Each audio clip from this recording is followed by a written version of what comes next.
거기에 이 사마귀 한 마리가 저를 이렇게 노려보고 있는 거예요. 그래서 그 당시에 어렸을 때 너무 좀 무서워서 큰 돌을 사마귀한테 던졌어요. 그럼 뭐 사마귀에 들어있는 뭐 악마가 꾸물꾸물 나오는 것처럼 너무 긴 연가시가 그 죽은 다음에 거기서 쫙 빠져나와요.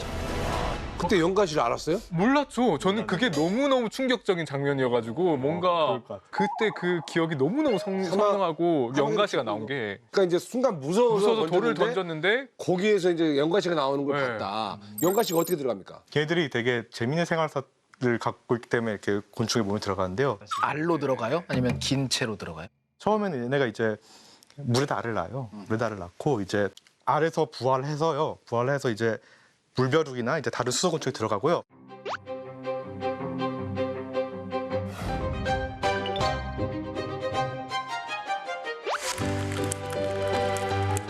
거기서 크다가 거기서 컸다가 다시 얘한테 먹히게 되는 거죠. 곤충이 잡혀 먹으면서 그쵸. 연가시가 딸려오는 거죠. 아, 딸려 들어가는 거구나.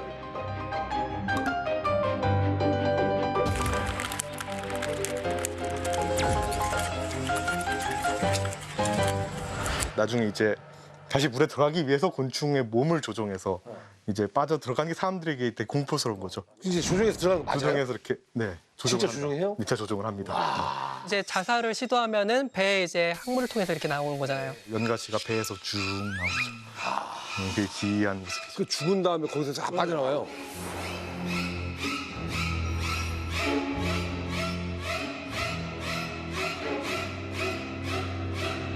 그 길게 나와가지고 걔네들은 또 이제 다른 데로 가요? 걔는 이제 거기서 연가시 신께 암수가 나눠져 있어가지고 거기서 이제 암수가 만나면은 짝짓기를 하고 알을 낳고 다시 이제 새로운 생활이. 근데 연가시 더 알아보다 더 신기했던 게 어릴 때는 그 장을 이렇게 있다가 네네. 크면은 얘네는 뭐 장도 없고 그냥 표피로 그 피부로 그냥 이렇게 네네네. 영양분을 흡수하는 게 전 너무 신기했어요. 네, 그런 기생충들이 있어요. 연가시가 그래요? 네, 연가시도 얼마나 그렇고 그런가요? 특히 숙주의 장에서 기생하는 애들이 장으로 통과해서 숙주가 먹는 영양분을 똑같이 안에서의 장 느낌으로 표피가 이제 제우스 재분비를 하거든요. 네, 그래서 대표적인 게 이제 촌충이에요. 우리 몸에서 있는 촌충이. 촌충들이 마치 겉으로 있는 장이라고 생각하면 돼요. 전체가. 곱창이나 대창게 뒤집듯이 네, 입이 필요 없는 거예요. 필요가 네, 장만 없으니까. 있으면 되는 거죠. 그럼 그 안에서 그냥 들어오는 거 다 빨아먹는 네, 거죠? 편하게 먹고 살고. 피부로 다 그냥 흡수해버리니까. 네, 그래서 유명한 것 중에 하나가 네. 기생충을 가지고 다이어트를 한 얘들이 좀 있습니다. 기생충 다이어트. 네네네. 이제 1900년대 초반에 미국에서 유행했었던 다이어트 중에 하나가 촌충 다이어트였어요. 그래서 그걸로 살이 빠졌어요? 네, 생각보다 그 병원성이 약하기 때문에 네. 그냥 속이 좀 안 좋은데 그래 모르고 지나가는 경우가 많다 보니까 실제로 경험해본 게 유기니에 갔을 때 거기 전혀 못 씻고 계속 지냈거든요. 그래서 진짜 뭐 밥 그릇을 주는데 이게 너무 더럽고 그래서 이거 너무 비위생적인데 싶다가 돌아와서 한 6kg인가 5kg가 빠졌어요. 정말로. 그러면 촌충 다이어트 했네. 이거 정말 촌충 다이어트 같은데 해가지고 바로 약국 가서 사 먹었죠. 촌제를. 근데 연가시가 물벼룩이나 아니면 다른 숙주 곤충들의 행동을 조절하는 거 알려져 있어요? 어떻게 하는지? 약간 알려진 게 있습니다. 약간 알려진 게 여기 있어요? 있습니다. 걔네들이 조종하기 전이랑 조종할 때의 그 발현하는 RNA를 시퀀싱한 게 있거든요. 사마귀 유전자를 갖고 있어요, 얘네들이. 진짜로? 네. 연가시가 사마귀 연가시가요. 그러니까 궁금했죠. 어떻게 문이 다른데 이걸 조종하지 했는데 수평 유전자로 갖고 있는 거죠. 그래서 사마귀 유전자를 뺏어서 사마귀의 행동을 조절하고 있을 가능성이 있다는 거군요. 네네. 그렇게 지금 해석도 하고 있습니다. 기생곤충도 말씀하셨지만 기생충이라는 게 어디서부터 어디까지를 얘기하는 건지 이 곤충이랑도 좀 헷갈리거든요. 저는 이제 의대에서 이제 의학 기생충을 하는 입장에서 어떻게 정의를 내리냐면요. 다른 생명체에 이제 일시적이나 영구적으로 체내나 체표에 기생하는 생물을 일컬어서 기생충이라고 얘기하는데요. 체내나 체표에. 네네네. 그때 쉽게 이야기하는 거는 단세포로 이루어지는 원충, 눈에 보이는 연충. 연충. 네네. 그다음에 이제 곤충 중에서 사람한테 흡혈을 하고 있는 절지동물들. 이렇게 세 가지로 크게 나눠서 이제 공부를 하고 병원성을 연구하게 되죠. 저는 영어로 하면 기생충, 영어로 우리 영화 제목 하면 패러사이트. 그러니까 패러사이트를 기생충으로 번역하는데 여기 충이 들어가 있어가지고 좀 헷갈리는 것 같아요. 곤충 같아요. 네. 그래서 영어로 패러사이트는 사실 정확하게 말하면 기생생물이라고 봐야 되는 거죠. 맞아요. 예. 예. 그래서 구분을 확실하게 해야 되는데 기생충으로만 불렀다가 이걸 구분하려고 기생생물. 저희가 일부러 이제 기생생물이라고 이제 많이 이제 이야기를 하고 다닙니다. 근데 만약에 영가 씨가 그러면 인간을 조정할 수 있는 그런 게 혹시라도 걔가 갖고 있으면 진짜 영화처럼 사람도 조정을 해버릴 수도 있겠네요. 실제로 사람에게 행동을 이제 변화시키는 애들이 있어요. 진짜요? 네. 기생충 중에요? 이제 용성충이라고 부르는 드론코쿠스라고 하는 이제 선충이 있는데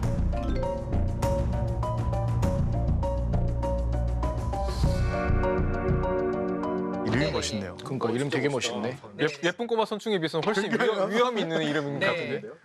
연가지 같은 경우에는 이제 자살을 시도하면은 배에 이제 항문을 통해서 이렇게 나오는 거잖아요. 네. 네. 반해서 얘는 이제 사람이 여기 너무 고통스러우고 뜨거워가지고 이걸 식히려고 이제 물에다 담는 거예요. 그럼 이제 유유하게 이렇게 빠져나가는 건데 와 미쳤다. 그래서 이 그 선충 같은 경우에는 너무 길다 보니까 애매하게 끊어지면은 또 고통스러워요. 그래서 다 치료법이 나가야 있거든요. 이제 젓가락 같은 나무 이 가지로 살살살살 이렇게 돌려서 뺍니다. 그럼 이제 나뭇가지에 계속 감겨가지고 하는데 잘못하면 끊어지기 때문에 거기에서 이제 유명한 의사 거기에서 하는 그 방식대로 하지 않으면 안 되거든요. 이게 진짜 오래된 치료법이에요. 그래서 이집트의 파피루스에서 기록되어 있는 네, 아주 역사적인 기생충이기도 하고 기생충 학자 사이에서는 이제 WHO에서 이제 보면은 의학을 상징하는 이제 그림이 있어요. 이제 지팡이에 이제 뱀이 이렇게 꼬여 있는데 가두세요. 예, 기생충 학자들은 이거는 용선충이다. 예, 3,000년 전부터 했었던 예, 예, 이런 식으로 또 안에서는 이제 자부심을 갖고 이거는 있습니다. 약간 자기 위안 아닌가요? 신화보다 더 오래된 네, 기생충. 또 하나는 이제 톡소플라즈마 같은 이제 그 네, 기생충 같은 경우에는 쥐가 겁대가리를 상실해서 고양이를 있는데 또 도망치지 않는다 해서 유명한 게 이 톡소플라즈마거든요. 톡소포자충이 톡소. 맞아요. 예. 톡소포자충이 그런 애들이고 이제 포유류나 조류에 있는 핵이 있는 모든 세포에는 다 감염이 됩니다. 뭐 뇌세포부터 해서 생식세포에서부터 해가지고 자손에게도 이제 퍼질 수가 있고 그래서 70% 이상의 사람이 감염이 돼 있다. 우리가 이미 감염돼 있을 수도 있겠네요. 그럴 수 있죠. 그러다 보니까 보통 사람한테 유해하지 않아요. 큰 문제가 없는데 가장 문제가 될 때가 이제 임산부들한테 아니면 이제 면역 체계가 망가져가지고 이제 약하신 분들에게 이제 문제가 될 수가 있어요. 근데 전 톡소포자충 찾아본 적 있었거든요. 근데 이게 인간에게 피해를 준다는 논문들이 있어서 이게 보통 뭐 자살 충동을 올린다 이런 거랑 그리고 운전할 때 사고 확률이 뭐 이런 기준들이 있어서 이게 영향을 주긴 준다라고 그런 애들이 이미 감염이 돼 있다는 게 그 야생계에서도 이 톡소포자충이 한 역할이 좀 큰데 이제 늑대 무리 사이에서 우두머리가 되는 그 늑대 같은 경우에는 보통 이 톡소플라즈마에 많이 감염돼 있습니다.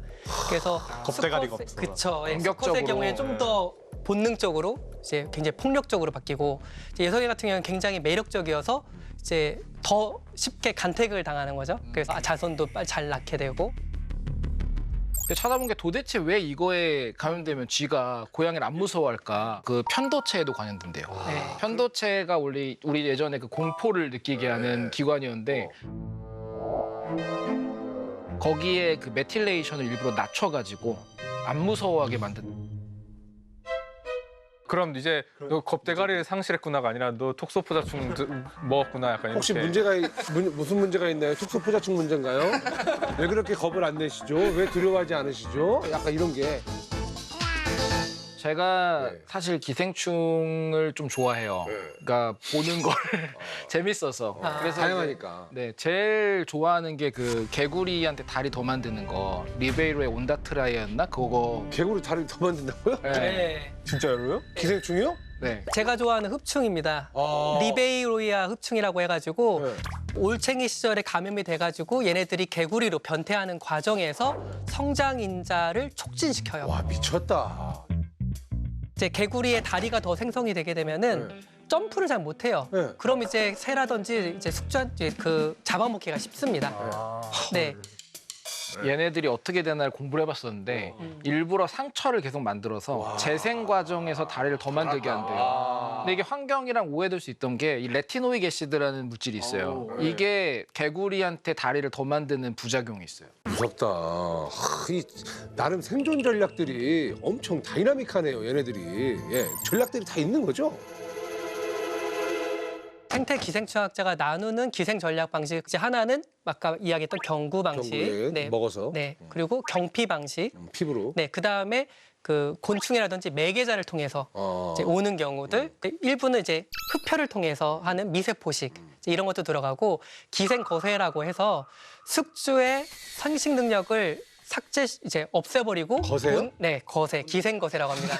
최악이다. 그런 게 다 기생거세도 있어요. 네, 본인의 이제 이제 이 생장을 돕는 데에만 이제 활용되게끔 하는 참, 이제 진짜 그런 엄청 방식들이 똑똑하네. 있습니다. 근데 이거 관련해서 이제 네. 기생생물이 숙주의 생식을 조작하는 사례들이 또 있거든요. 그래서 정말 유명한 사례가 월바키아 혹은 볼바키아라고 부르는 월바키아, 볼바키아. 얘는 박테리아예요. 단세포 원핵 생물인데 얘네는 곤충의 세포 속에 들어가서 기생해요. 곤충의 세포 속이 엄청 작은 건데. 엄청 작아요. 근데 박테리아는 더 작잖아요. 얘가 곤충이 엄청 많이 감지돼 있어요. 왜냐하면 거의 한 80% 정도는 감염할 수 있지 않을까라는 추정을 하고 대박이다. 곤충을 다 요즘 다 DNA 시퀀싱 하잖아요. 맞아요. 다 걔네가 나와요. 그냥 무조건 나와요? 무조건 나와요. 다 감염돼 깜짝 있어요. 놀랐던 거는 저희 연구실에서 키운 초파에서도 나오더라고요. 그러면 걔네들이 세포 안으로 들어간다면서요? 네. 걔 들어가서 뭐해요? 가만히 거기다 그냥 쉬어요? 기생하는 그러니까 번식하고 네. 더 놀라운 거는 얘네들이 난자를 통해서 새끼들한테 전달이 돼요. 와. 이게 그러니까 엄마가 이 월바키아에 감염되면 그 엄마가 낳은 새끼들이 다 월바키아를 물려받는 거죠. 근데 문제는 아까 이대한 교수님 말씀해 주셨듯이 난자를 통해서 가야 된다잖아요. 근데 내가 딱 난자를 통해서 이제 그 다음 세대 왔는데 수컷이에요. 너무 열받네요.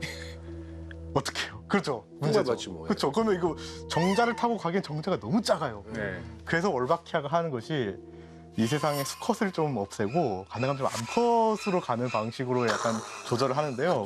좀 극단적인 수컷이다? 암컷으로 바꿔요. 뭐라고요? 내 숙주가 수컷이다? 그럼 암컷으로 바꿔요. 얘를. 성별을 네, 성별을 바꿔요. 성 전환을 한다고요? 네, 성전환을 시켜요. 그래서 암컷으로 만든 다음에 그 난자로 들어가 버리는 방식을 택한 것도 있고요. 아니면 그냥 그 수컷이다? 죽어요. 그래서 걔는 어떻게 해요? 그럼 속에 있는 놈? 그냥 죽고요. 그 아, 종 그래요? 자체가 암컷이 많아지는 식으로 이렇게 선택압을 주기도 하고요. 한 가지 또 아주 유명한 전략은 뭐냐면 자 생각을 해봅시다.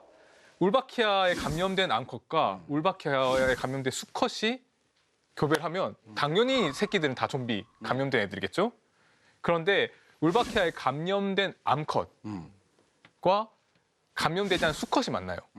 그러면 새끼들 어떨까요? 다 감염되는 거 아니? 감염되죠. 암컷이 감염됐으니까 이미. 수컷은 상관없잖아요. 그런 거니까. 그리고 아빠랑도 같이 함께 했으니까 아빠도 감염돼야 되는 거 아니에요? 아빠 필요 없어요. 아빠는 필요 없어요.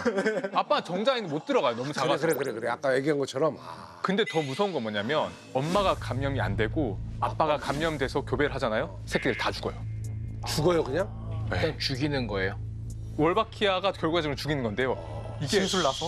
왜? 이걸 어떻게 설명하냐면 독과 해독제로 설명해요. 수컷이 감염되면 거기에 정자에 독을 넣는 거예요. 근데 암컷도 감염되잖아요. 그럼 감염된 그 엄마에게서 나온 난자는 해독제를 가지고 있어요. 그러면 울바키아의 양쪽이 다 감염되면 독과 해독제가 동시에 쓰니까 살아요, 새끼가. 근데 아빠는 감염되고 엄마는 감염 안 되면 그거 죽어. 아빠는 독이 있는데 해독제가 없어. 엄마 해독제 없으니까 죽는 거예요. 그러면 이거는 너무 무섭다. 일단 감염돼야 얘네들은 살겠네요. 그렇죠. 감염이 안 된 새끼들을 제거하는 기작을 울바키아가 쓰는 거예요. 근데 그놈한테 감염된 생명체 많다면서요, 되게. 그래서 많죠. 그래서 이거는 뭐 내가 봤을 때 엄청 퍼졌겠는데요? 근데 볼바키아를 모기한테 감염시키면 원래 그 댕기 바이러스 같은 것들이 모기에 들어가면 여기서 증식을 하거든요. 근데 볼바키아가 감염되면 댕기 바이러스 증식을 잘 안 해요. 그래서 실제로 볼바키아에 감염된 모기를 풀면 그 지역에 있는 댕기 감염이 현저하게 줄어든다는 게 결과들이 나오고 있어요. 그러니까 천적 관계라고 하는데 생각보다 그런 것들이 꽤 많은 부분에 쓰이고 있어요. 그래서 노벨상을 탄 연구 중에 하나가 매독 치료제가 없었을 때 말라리아를 감염시켜 가지고 이제 말라리아 감염되면 몸에 열이 나거든요. 근데 매독이 열에 약해요. 그래가지고 이제 독으로서 독을 치료했다. 그게 좀 다운이 되는 겁니까? 그쵸. 매독균이 이제 열 때문에 죽게 되는 거죠. 이 기생충 연구도 아주 중요하네요. 아니 근데 이 기생충이 그러니까 이 기생충이 아무나 또 숙주를 삼는 건 아니겠죠? 그러니까 자기랑 맞는 숙주를 맞습니다. 어느 정도는 이제 파악을 해서 그쪽으로 가는 거잖아요. 숙주 특이성이라고 하는데요. 모든 기생충이 다 가지고 있는 건 아니고요. 어떠한 기생충은 아주 광범위한 숙주를 이제 대상으로 하는 케이스가 있어요. 그래서 톡소플라즈마 같은 경우가 그런 케이스고 딱 특정 숙주만을 대상으로 하는 게 있는데 이제 회충 같은 경우가 그렇습니다. 사람 회충은 사람에만, 개 회충은 개에만, 돼지 회충은 돼지 회충, 돼지에만. 예, 그런 식으로 해서 회충 같은 경우에는 굉장히 숙주성이 강한 이제 회충이고. 그러면 돼지해충 뭐 상추쌈을 잘못 먹었는데 거기에 돼지해충이 있었다고 쳐요. 먹었어요. 그럼 돼지해충은 내 몸에 들어오면은 살 수는 없는 거죠. 사람 해충이 아니기 때문에. 이제 사실은 돼지해충과 사람해충은 굉장히 유전적으로 가까워가지고 그래요? 이거를 종으로 나눠야 되느냐 마느냐에 이제 문제가 있기는 있어요. 살긴 살아요? 돼지해충이 들어와도? 네. 내 몸에? 이제 그래서 돼지를 제외한 웬만한 회충들은 못 삽니다. 예. 이제 개회충 같은 경우에도 사람에 들어오면 사람 해충이 아니기 때문에 이제 그 감염이 안 되는데 예. 감염이 어떻게든 돼보려고 챌린지를 하잖아요. 그러다 보면은 이제 유충 단계에서 막 이곳저곳에서 막 찾으러 다녀요. 그래서 이제 유충 이행증이라고 하는데 그러다 보면은 막 뇌로도 가고 뭐 딴 데를 가면서 병을 일으킵니다. 그래서 심하면 죽을 수가 있어요. 오. 돼지고기를 잘 익혀 먹으라고 하는 거는 돼지 관련된 게 사람이랑 비슷해서 그런 것도 있을까요? 이제 대표적으로 사람에게만 감염되는 돼지 촌충이 있거든요. 촌충. 네, 유구조충이라고 해서 이제 머리에 이제 갈고리가 있는. 네, 그래서 갈고리가 항구처럼 닷을 딱 소장 상부에 걸고 이제 그 다음부터는 아까 제가 설명했듯이 몸 전체가 장이에요. 그래서 영양분을 뺏어 먹으면서 살다가 이제 목에서부터 신장을 해가지고 띠가 계속 만들어지거든요. 그 끝쪽에 가면은 그 안에는 알만 꽉 차 있어요. 해충의 경우에는 하루에 20만 개의 알을 까는 경우인데 20만 개요? 네, 이 촌충은 더 심합니다. 마디 하나에 40만 개 이상의 알들이 40만 일단 개. 들어오면 내 몸에다가 마디 하나당 40만 예, 예. 알을 깐다고요? 그렇죠. 이제 기생충들이 굉장히 무서운 것 중에 하나가 엄청난 양의 이제 자손을 만드는 거에 특화가 돼 있어요. 그러다 보니까 무성생식도 하고 유성생식도 하는 애들이 미친 것 같아요. 많거든요. 와. 그래서 모든 장기는 태화되고 자국만 남아요. 그 안에는 알들이 꽉 차 있고 그러면 걔네들 다 그 태어나면은 내 몸은 어떻게 해요? 다행히 40만 예, 자가 감염은 안 돼가지고 아, 자기한테는 감염이 안 돼요, 그 새끼들이? 네네 자가면 안 되고 네. 해도 돼. 개심한 놈들이에요. 그 새끼들이. 네, 돼지고기랑 소고기를 먹어서 감염되는 거고 그래서 알에서 외계로 빠져나오면은 그 알들에서 빠져나온 것들을 돼지가 또 먹는다든지 해가지고 안에서 유충이 부화되면은 근육에 박혀요. 그걸 사람이 먹게 되면은 이제 몸에 성충이 되고 너무 걔네들이 다시 내 몸을 감염시키는 게 아니라 그쵸. 나온 다음에 다른 돼지나 다른 숙주들 중간 숙주들을 아니, 감염시킨다는 너무 거죠. 찝찝하잖아요. 그러면 제가 지금 매년 구충제를 먹는 건 잘하는 겁니다. 아니 왜냐면 너무 위험 요소가 너무 많아요. 약간 슈팅 스타처럼 이렇게 네, 나 찝찝해가지고 어떻게 내 안에 40만짜리 알을 이거 구충제를 먹는 게 낫습니까? 사실 처음에 들어왔을 때 살짝 들었거든요. 예. 체변봉투 세대가 있고 예. 아닌 세대가 있다. 예. 예, 저는 이제 체변봉투 세대이긴 한데 이 체병봉투를 지금은 안 하잖아요. 그렇죠. 이제 안 하는 이유는 구충제를 안 먹어도 된다. 네, 우리나라에선 되게 안전합니다. 그래요? 네, 도시화가 잘 되어 있고 그다음에 위생구로 깨끗하게 관리가 돼 있고 검역이 돼 있어가지고 만날 일이 없어요. 네, 근데 이제 한 가지 주의할 점은 해외에 나갔을 때는 그때는 꼭 구충제를 드셔라. 해외 나갈 때? 네네. 오히려 그래야겠네요. 전 안전하 느낀 게 구충제를 안 먹는데 살이 안 빠져. 살이 안 빠져요? 걸렸으면 조금 해외를 빠졌을 텐데. 다녀오십시오. 예.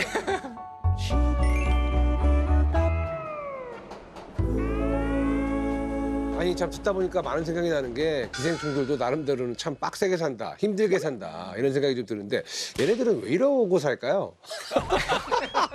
이런 걸 물어보고 근본적인 질문. 왜 이러고 살까요? 왜? 사실 기생이라고 하는 게 굉장히 흔한 현상이고 또 우리의 종 다양성과 종의 이 생태를 유지하는 데 있어서 굉장히 사실은 중요한 역할을 합니다. 네. 보절자 역할을 하는 거예요. 그래서 숙주가 굉장히 많이 늘어나면은 그 숙주의 그 인구를 조절하는 데 있어서도 이 기생충이 하는 역할이 진짜 크거든요. 네, 쉽게 말하면은 챌린지가 많이 일어나기 때문에 그 안에서 많이 이제 감염되면서 이제 병원성이 될 수도 있고 숙주가 아니었는데 새로운 숙주로서 이제 인식이 될 수도 있고 네. 그래서 이제 기생이 굉장히 많은 이제 다양성을 이제 존재하게 만드는데 사람이 선택한 가축동물이나든지 그다음에 식물, 작물들에서도 이제 사람들이 관리하기 때문에 뭐 다양한 뭐 농약이라든지 이런 걸 쓰지만 그거를 뚫고 내성이 생기는 다양한 기생충들이 또 나오겠죠. 또 나옵니다. 네, 이제 이런 부분들은 이제 뭐 군비 경쟁이라고 하는데 이 군비 경쟁은 보통 이제 우리가 붉은 여왕 가설이라고 해서 얘기하잖아요. 앨리스의 그쵸. 나라에 보면 붉은 여왕이 계속 뛰고 있어요. 그래서 앨리스가 왜 계속 뛰고 있어요? 그러니까 여기에서는 제자리에 서 있으려면 뛰어야 해. 우리 런닝머신 계속 뛰어야지만 그 자리에 설 수 있는 거잖아요.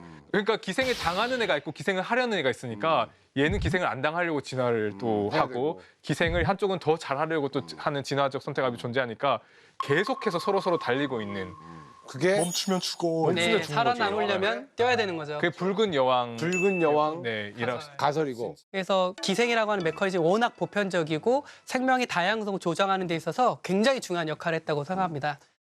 되게 또 재밌는 게 초파리를 이 불쌍한 초파리의 그 알이나 애벌레에다가 그 산란관 꽂아서 네. 알을 낳는 기생벌들이 있어요. 초파리 그 작은 거예요? 그 초파리 조그마한 구더기 안에다가 자기 새끼를 낳아요. 너무 무섭다. 이게 군비 경쟁, 아까 군비 경쟁이라는 용어를 저희가 쓰는 게 초파리가 가만히 당하고만 있지 않아요. 초파리의 면역계에서 이렇게 기생벌이 새끼를 낳으면 그 알이나 그 감질나고. 기생벌의 애벌레를 죽이는 특화된 면역 세포가 있어요. 그래서 걔가 약간 자살 폭탄 세포처럼요. 그렇게 해요.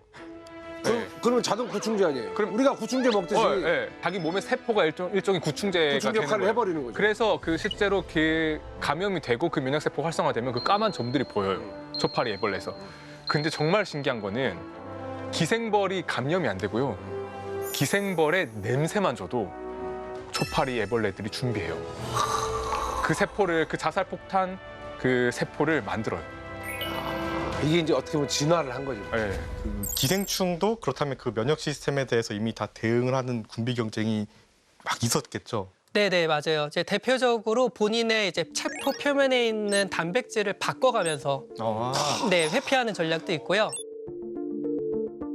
이제 단백질로 이제 위장을 하는 이제 기생충들도 있고요. 그 긴 것들이 이제 막 그렇게 단백질인 척하면서 이동한다는 얘기예요. 보통은 이제 그런 전략을 쓰는 거는 원충처럼 작은 애들이고 그런 애들은 아까 얘기했던 월바퀴처럼 세포 안에 살고 있는 세포 애들이에요. 안에. 네. 재밌는 게 이제 붉은 왕가설이 또 있습니다. 쉽게 말하면 빨리 적응하는 애들이 살아남는 게 바로 이제 붉은 여왕가설이라고 하면은 느리게 진화하는 게 유리하다, 진화에. 살아남으려면. 이제 이거는 사실 공생관계에서 하는 이야기입니다.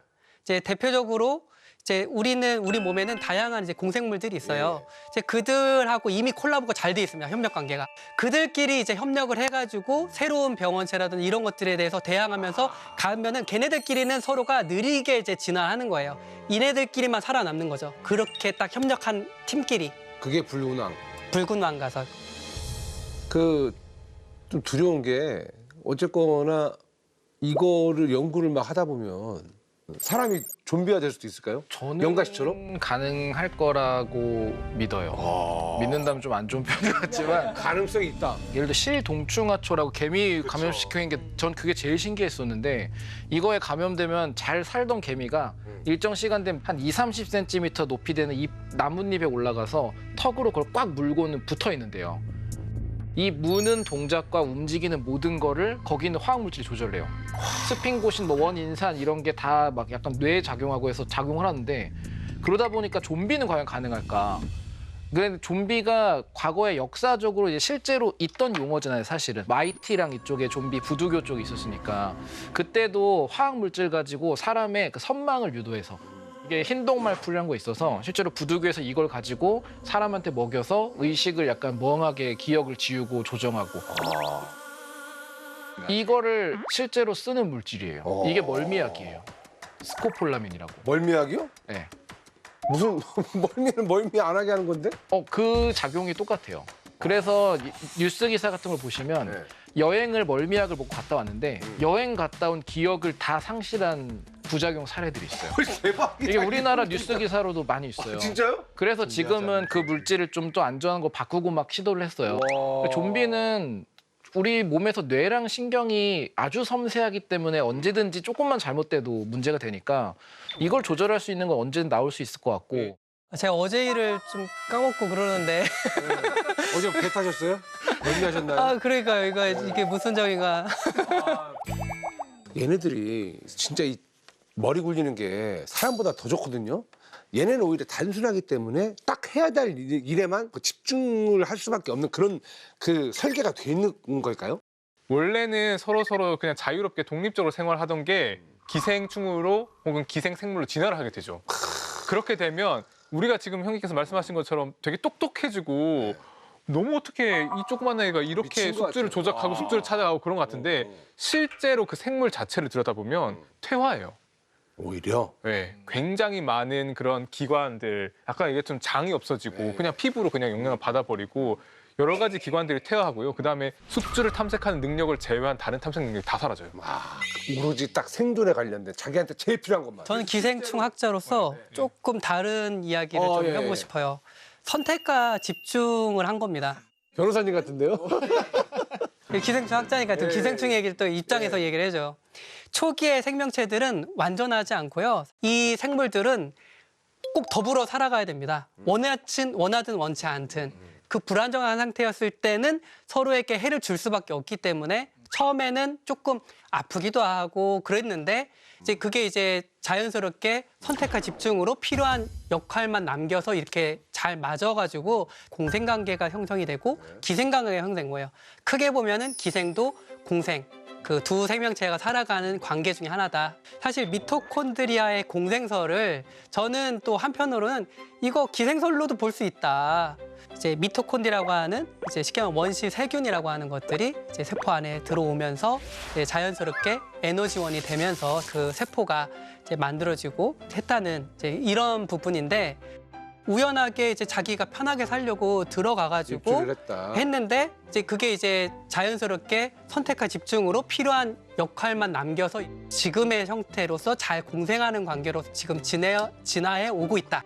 이런 기생 가설도 저도 어느 정도 그 근거가 있다고 생각하는 게 아까 저희가 볼바키아 얘기를 했잖아요. 볼바키아, 그렇죠. 볼바키아가 세포에 들어가서 감염하는 세균이잖아요. 근데 미토콘드리아의 조상이랑 볼바키아랑 같은 가문이에요. 네. 하나는 어떻게 보면 세포 내 공생자로서 우리 세포 내에서 이제 발전소 역할을 하고 있는 거고 볼바키아는 이제 기생 박테리아 살고 있는 건데 같은 가문인데 와 너무 그냥 명암이 많이 갈리네요. 예쁜 꼬마 선충도 기생충인가요? 갑자기 궁금합니다. 그러니까 어떻게 봐야 돼요? 여기 충이 들어가가지고 얘는 뭘로 볼까요? 반려충? 사실은 제가 그 대학교 학부 졸업할 때 논문 주제가 이 주제였어요. 아 그래요? 왜냐하면 예쁜 꼬마 선충이 굉장히 예뻐요. 예쁘죠. 이거 뭐 많이 예쁘죠. 우리 선충이. 예쁘지. 근데 예쁜 꼬마 선충 기생충이 아니거든요. 근데 많은 그 기생충들이 선충이에요. 그러니까 예쁜 꼬마 선충의 먼 친척들이 이 기생충이 되었는데요. 여기에 대한 시나리오가 있어요. 제가 박사 때 무슨 연구를 했냐고 딱 벌레가 있어서 너무 좋네요.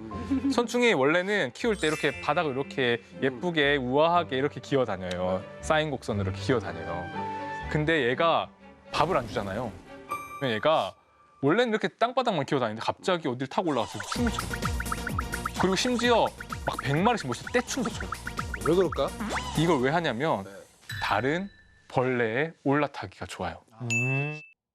공벌레 같은 애를 넣어주면요. 얘네가 공벌레 다리 같은 데 딱 붙어요. 아니면 달팽이들한테 이렇게 올라타는 거예요. 그럼 기생충인데? 근데 기생충이 아니에요. 얘는 오로지 히치하이킹 하는 거예요. 여행이에요? 택시로 타는 거예요. 아, 이동수단으로요? 네, 이동수단으로서 쥐며느리를 타면 쥐며느리가 가겠죠? 어디로 가겠어요? 맛있는 게 있는 데로 가겠죠. 편승 전략이라고 해요. 이게 히치하이킹 전략이라고 하는데 그리고 저 끝에 기생이 있어요. 그 중간 단계가 뭐냐면 네크로매닉이에요. 단어 좋은데. 네크로맨서 아시죠? 네크로맨서. 죽음을 먹는 자잖아요. 올라타다 보니까 내가 굳이 여기서 왜 내려야 되지? 여기에 계속 타 있으면 얘가 죽잖아.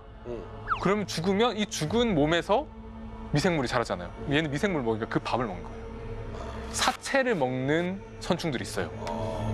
근데 거기서 한 단계 더 나가면 기생이 되는 거죠. 그러니까 흑화네. 흑화를 하네요. 점점 흑화해 가는 거예요. 흑화네. 빨리 죽어라. 왜 죽을 때까지 기다려야 되지? 맛을 본 거야. 그냥 들어가서 예. 몸을 파먹으면 되는데? 그렇지. 그래서 왜 그렇게 선충에서 기생충이 많냐고 했을 때 이런 히치하이킹, 편승 행동을 할 수 있는 이 능력이 이렇게 단계적으로 그 기생에 가깝게 도약할 수 있는 적응의 전 단계, 전 적응을 많이 만들어줬을 거다.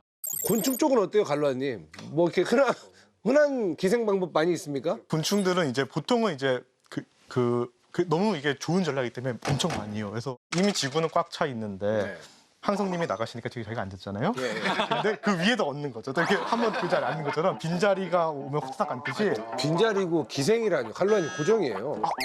그래서 준비한 게 있습니다. 있어요? 아니지, 설마. 아니요, 실제는 아니고 이거 교수님 보시면 할 텐데 자 사면발리 모형이 있고요. 어디서 사는 건가요? 그것도 이예요, 이? 이예요. 그러니까 이는 우리 몸에 세 종류가 있는데요. 네. 그 머리니? 머리니랑 몸니랑 무섭게 그리고 생겼어. 사타구니는 사면발리가 있어요. 요거를 맨 처음에 분류했던 린네가 요 집게발 그 크기로 분류를 했거든요. 이렇게 정말 잘했어요. 그렇죠? 왜냐하면은 얘네가 이제 머리니랑 몸니랑 사면발리가 이제 그 집게발 이 크기로 이제 인간의 모발을 딱 짚고 사는데 그게 이제 모발이랑 굵기랑 또 관련된. 네, 그렇죠. 이 몸이랑 이 사타구니의 모발의 굵기에 딱 맞춰서 집게가 있기 때문에 얘네 서식지랑 이 집게랑 딱 완벽한 적응이구나. 완벽한 적응이. 이들이 지나가서 재밌는 게 몸니랑 머리니는 분화가 이게 우리 몸에서 지휘적 격리가 일어나는 거거든요. 얘네의 격리가 한 3만 년에서 7만 년 전쯤 인간이 옷을 입으면서 그 털이 없어지는 시기쯤에 분화를 했어요. 와. 네, 원래 같은 종이었는데 아종으로 이렇게 분리가 됐고요. 요즘에도 있어요? 요즘에도 많죠. 있다고 해요. 네. 요즘에도 있어요? 서울의 강남 서울, 파락군에서도 발견됐다는 뉴스 이가요? 찾아보실 거예요. 예. 진짜. 몸니는 좀 귀하죠. 귀하죠, 몸니는 좀 예. 귀합니다. 귀하다는 말이 네. 귀하신 몸. 그렇죠. 왜냐하면 그래서 키워서 연구해야 됩니다. 몸니는 볼 수가 있고 몸니? 왜냐면 우리 털이 점점 없어지고 있잖아요. 그래서 얘네가 이제 옷가지는 어디 침대 이런 데서 연명하고 살고 있다 하는데 보기 어려졌고요. 사면발리는 되게 재밌는 게 얘는 되게 굵은 모발에 살고 있잖아요. 얘는 친척이 고릴라의 몸에 살고 있는 이예요. 고릴라에서 왔는데 고릴라에서 330만 년쯤에 건너왔는데 인간의 모발에서 굵은 곳이 사타구니잖아요. 채모라서. 그렇죠. 그래서 사타구니에 이렇게 붙잡으면서 살고 있는 게 고릴라한테서 어떻게 건너와요? 그거는 그러면 사타구니가 우리 몸에서 저 친구가 보기에는 우리의 사타구니가 가장 고릴라스러운 부분이구나. 그렇죠. 가장 고릴라스러운 부분이잖아요. 그래서 영장류에서 기생하는 기생충과 이제 사람으로 언제 분화되는지를 이 공진화로 해서 기생충을 활용하는 예가 진짜 많고요. 그다음에 사람들이 이제 문명이 발전하면서 이제 대륙을 이동하고 막 이렇게 가잖아요. 그러면서 이제 기생충을 활용해서 어떻게 사람이 아프리카에서부터 이렇게 이동했는지에 대한 이제 살아있는 화석으로서 활용이 되기도 합니다.